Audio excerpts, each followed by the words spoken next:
নারায়ণগঞ্জের রূপগঞ্জে ডাকাতির প্রস্তুতিকালে ৭ ডাকাতকে অস্ত্রসহ গ্রেফতার করেছে যৌথ বাহিনী। শনিবার মধ্যরাতে রূপগঞ্জ উপজেলার কায়েতপাড়া ইউনিয়নের চনপাড়া এলাকা থেকে তাদের আটক করা হয়। বিস্তারিত থাকছে মাকসুদুল হোসেন তুষারের প্রতিবেদনে। পরে রোববার দুপুরে আদালতের মাধ্যমে তাদের নারায়ণগঞ্জ জেলা কারাগারে পাঠানো হয়।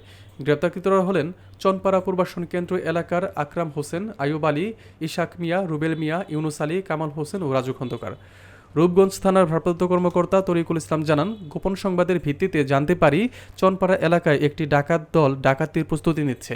এরপর যৌথ বাহিনীর একটি টিম সেখানে অভিযান চালিয়ে তাদের গ্রেফতার করে।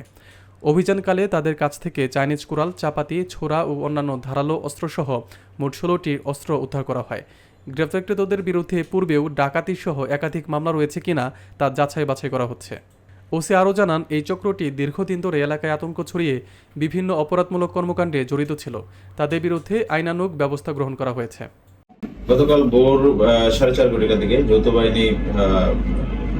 বাহিনীর একটি টিম চনপাড়া পুনর্বাসন এলাকায় অভিযান পরিচালনা করে ডাকাতির প্রস্তুতিকালে আমরা 7 জন আসামিকে গ্রেপ্তার করতে সক্ষম হই।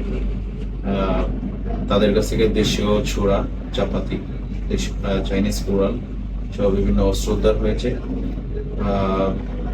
প্রাথমিকভাবে আমরা জানতে পেরেছি তারা সন্ত্রাসী এবং খারাপ প্রকৃতির লোক, বিভিন্ন ধরনের অপরাধ কর্মকাণ্ডে তারা জড়িত। তাদের বিরুদ্ধে ডাকাতি প্রস্তুতি মামলা প্রক্রিয়াধীন। আর তাদের বিরুদ্ধে বিভিন্ন অপরাধ কর্মকাণ্ডে আরো কি কি ঘটনার সাথে জড়িত আছে এই ব্যাপারে আমাদের তদন্ত কার্যক্রম অব্যাহত আছে।